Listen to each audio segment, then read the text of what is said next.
रही है। ये मासूम बच्चे अगर भारत में शरण नहीं लेंगे तो क्या ये बर्मा में जाएंगे, अफगानिस्तान में जाएंगे या फिर बांग्लादेश में जाएंगे, जहां पर हिंदू मंदिरों को तोड़ा जा रहा है, ध्वस्त किया जा रहा है, इनकी बहन बेटियों की इज्जत आबरू से खिलवाड़ किया जा रहा है। नहीं जाएंगे, मर जाएंगे, मिट जाएंगे, मर जाएंगे, मिट जाएंगे, नहीं जाएंगे। पाकिस्तान हमने छोड़ा, ये भारत नहीं छोड़ेंगे, हम नहीं छोड़ेंगे। ये देखिए छोटे छोटे मासूम बच्चे जो स्कूलों में पढ़ते हैं, इनके घरों को उजाड़ा जा रहा है।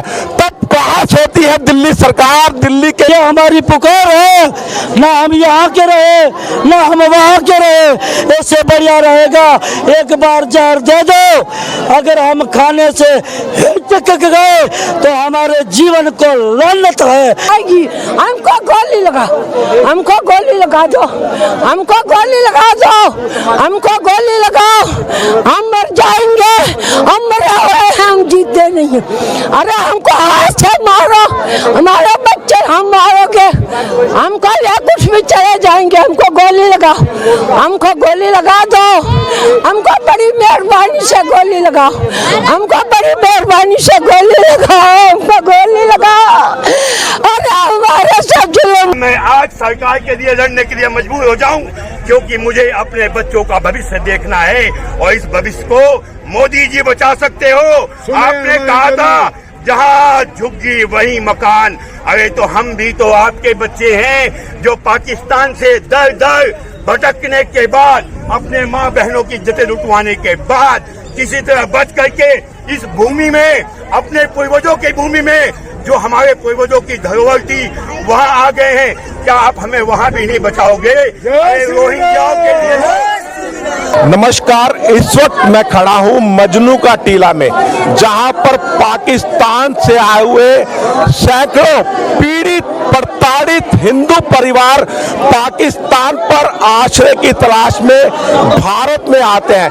लेकिन कल रात अचानक डीडीए के कुछ उच्चाधिकारी और पुलिस अधिकारी इनको इस प्रकार का नोटिस थमाते हैं और इनको आदेश देते हैं, अगर कल यानी 7 तारीख तक इन्होंने अपने घरों से सामान नहीं हटाया तो इनके घरों को ध्वस्त कर दिया जाएगा। मेरे साथ कुछ यहाँ पर बहनें खड़ी हैं, मैं उनसे पूछना चाहता हूँ, अगर कोई बहन आप मेरे साथ एक, आप देखिए मेरे साथ एक पीड़ित माता। नहीं जाएंगे, मर जाएंगे, मिट जाएंगे, मर जाएंगे, मिट जाएंगे, नहीं जाएंगे। पाकिस्तान हमने छोड़ा, ये भारत नहीं छोड़ेंगे, हम नहीं छोड़ेंगे, नहीं छोड़ेंगे, मर जाएंगे, मिट जाएंगे। ये बच्चा लेके किधर जाएंगे? हम बच्चे कह सकते, हम हाथ जोड़ते हैं, हम हाथ जोड़ते हैं। कल की बात सुना, हमारा दिमाग नहीं काम करता। आज ये पीड़ित प्रताड़ित महिला जो अपना धर्म बचाने के लिए, अपनी इज्जत आबरू बचाने के लिए पाकिस्तान से पीड़ित परिवार यहाँ आए हैं, लेकिन यहाँ भी अतिक्रमण के नाम पर उनके घरों को तोड़ा जा रहा है, ध्वस्त किया जा रहा है। दिल्ली में अवैध घुसपैठिए लाखों नहीं करोड़ों की संख्या में बांग्लादेशी और रोहिंग्या पूरे भारत में फैले हुए हैं, लेकिन उनके ऊपर किसी प्रकार अतिक्रमण की कार्रवाई नहीं होती है। इधर आप दिखाइए छोटे छोटे मासूम बच्चे जो स्कूलों में पढ़ते हैं और इनकी पढ़ाई किस तरह से अपनी पढ़ाई लिखाई करेंगे। यहाँ पर स्कूल की कुछ बच्चे भी खड़ी हैं। बेटे आप स्कूल के एग्जाम चल रहे हैं आपके? आज एग्जाम है। अब आप एग्जाम कैसे दे पाएंगी? जब केजरीवाल हमें रहने देगा तो हम दे देंगे, केजरीवाल हमें यहाँ रहने देगा तो हम एग्जाम भी दे देंगे। बच्चे आज बहुत नाराज हैं, बहुत रुष्ट हैं। यहाँ पर और भी मेरे साथी, मेरे साथ भाई खड़े हुए हैं, आप क्या कहना चाहेंगे इस बारे में? हम मोदी जी से और भारत सरकार से रिक्वेस्ट करते हैं कि हम रोहिंग्या नहीं हैं, हम शरणार्थी हिंदू हैं। पाकिस्तान में हमें प्रताड़ित किया गया था, वो प्रताड़ना लेकर हम ठंडी सांस लेने के लिए भारत में आए थे। आज हमारी ये दिशा है। हमें वीजा भारत ने दे रखी है तो हम भारत के पास जाएं। भारत को कहाँ खोजें? ये जो यमुना नदी है ये ना दिल्ली सरकार की है, न यूपी सरकार की है, न झारखंड की है, न बिहार की है, ये भारत सरकार की है। इसलिए हमने ये अपना जो शरण लिया है वो शरण हमने भारत माता के पास, भारत माता की सपुत्री यमुना के पास लिया है। अगर यमुना से भी अगर हमें हटाया जा रहा है तो फिर हम कहाँ जाएंगे? मेरी वो बेटी आज रो रही है घर पे, पापा मेरा पेपर है, मैं जाने के लिए जाऊँ कि नहीं जाऊँ? मैं भारत सरकार से पूछना चाहता हूँ कि कहो वो बेटी आज पेपर देने के लिए जाए कि न जाने। मेरा बेटा सीताराम कह रहा पापा सुबह मेरा पेपर है, मैं कल जाऊंगा कि नहीं जाऊंगा? कहो भाइयों ये हमारी पुकार है, ना हम यहाँ के रहे ना हम वहाँ के रहे, इससे बढ़िया रहेगा एक बार जहर दे दो। अगर हम खाने से हिचक गए तो हमारे जीवन को लानत है, हमारे हिंदू कहलाने को लानत है। हमें जहर दे दो हम अपना लेंगे, लेकिन बार बार हमें प्रताड़ित नहीं किया जाए। देखिए किस तरह से भाई व्याकुलता से अपनी गुहार लगा रहा है भारत सरकार के, देश के प्रधानमंत्री से, गृह मंत्री से। आप दिखा सकते हैं यहाँ पर ये छोटे छोटे से बच्चे हैं जो स्कूलों के बच्चे हैं, आज इनकी पढ़ाई में बाधा आ रही है। किस तरह जिनके घरों को उजाड़ा जा रहा है, मकानों को उजाड़ा जा रहा है, वो किस तरह से अपनी पढ़ाई पूरी कर पाएंगे? मैं आपको यहाँ पर और भी लोगों से मिलवाता हूँ, यहाँ जो यहाँ के प्रधान है मैं उनसे आपकी बात करवाता हूँ। यहाँ पर देखिए, यहाँ पर इस कैंप के जो प्रधान है, सबसे पहले मैं आपका नाम पूछना चाहूंगा।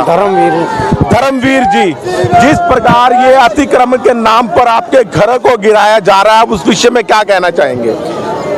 देखो पाकिस्तान से आए कोर्ट ये आदेश दे रही है कि शरणार्थी परिवारों को यहाँ से हटाया जाए। ये आदेश नहीं दे रही है कि इतने प्रताड़ित पाकिस्तान से आ रहे हैं जो बहन बेटियां लूट रही हैं, उनके लिए कोई आदेश कोर्ट नहीं देगी। पाकिस्तान से आए कोर्ट ये आदेश दे रही है कि शरणार्थी परिवारों को यहाँ से हटाया जाए। ये आदेश नहीं दे रही है कि इतने प्रताड़ित पाकिस्तान से आ रहे हैं जो बहन बेटियां लूट रही हैं, उनके लिए कोई आदेश कोर्ट नहीं देगी।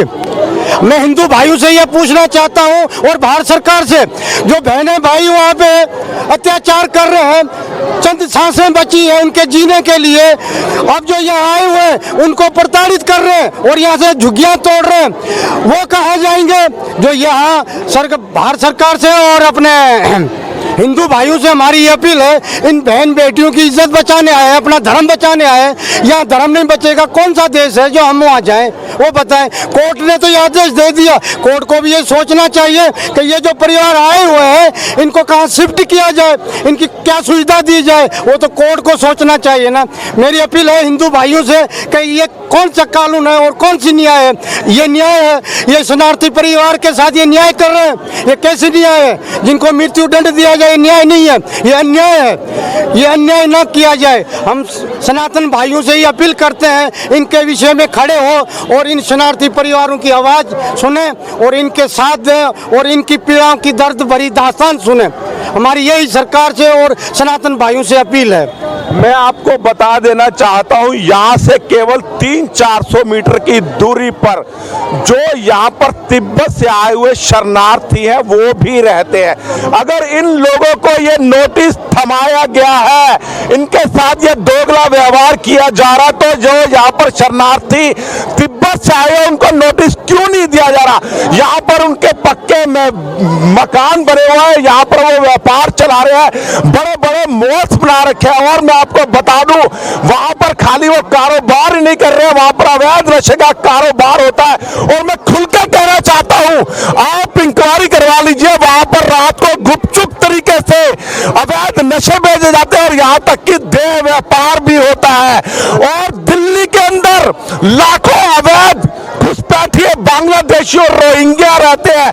मदनपुर खादर के अंदर रोहिंग्या की बस्ती बसी हुई है, जहां पर उनको मुफ्त में बिजली, पानी और 10-10 हजार रुपए दिल्ली सरकार देती है। लेकिन जो ये पीड़ित, प्रताड़ित, ये देखिए छोटे छोटे मासूम बच्चे जो स्कूलों में पढ़ते हैं, इनके घरों तब कहाँ सोती है दिल्ली सरकार, दिल्ली के जो बड़े अधिकारी वो कहाँ सोते हैं? और क्यों नहीं इनकी करुण पुकार बच्चों को, इनकी बच्चों की करुण पुकार दिल्ली सरकार को क्यों नहीं सुनाई देती है?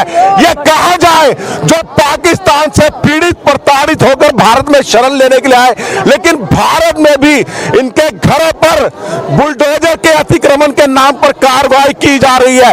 ये मासूम बच्चे अगर भारत में शरण नहीं लेंगे तो क्या ये बर्मा में जाएंगे, अफगानिस्तान में जाएंगे या फिर बांग्लादेश में जाएंगे जहां पर हिंदू मंदिरों को तोड़ा जा रहा है, ध्वस्त किया जा रहा है, इनकी बहन बेटियों की इज्जत आबरू से खिलवाड़ किया जा रहा है। मैं बहुत बड़े यक्ष प्रश्न के साथ, मैं संवाद नेशन के साथ, मैं पत्रकार हूं, लेकिन आज मेरा मन भी रो रहा है, व्याकुल है, पीड़ित है। ज्यादा क्या कहूं, आप लोग समझदार हैं और इनकी आवाज को उठाइए कि ये लोग यहां नहीं रहेंगे तो कहां जाएंगे। एक तरफ भारत सरकार स्वर्णिम साल मना रही है कि आजादी के 75 वर्ष हो गए, लेकिन आज तक देश में सीए और एनआरसी लागू नहीं हुआ और अवैध बांग्लादेशी घुसपैठियों के लिए कोई कानून इस देश में नहीं है। लेकिन ये जो शांतिपूर्वक अपनी आवाज उठाते हैं, इनकी आवाज को बुलडोजर के तहत दबाया जाता है। वही बनबुलपुरा में, हल्द्वानी के अंदर वो पथराव करते हैं, सब कुछ करते हैं, लेकिन उनके ऊपर कोई अतिक्रमण की कार्रवाई नहीं होती। यहां तक कि सुप्रीम कोर्ट भी वहां पर स्टे ऑर्डर देता है। लेकिन क्या देश की उच्चतम न्यायालय इस मामले में स्वच्छ संज्ञान लेगी और इस अतिक्रमण की कार्रवाई को रोकेगी? इसी एक्सप्रेशन के साथ मैं राजेश भसीन संवाद नेशन के साथ अपनी वाणी को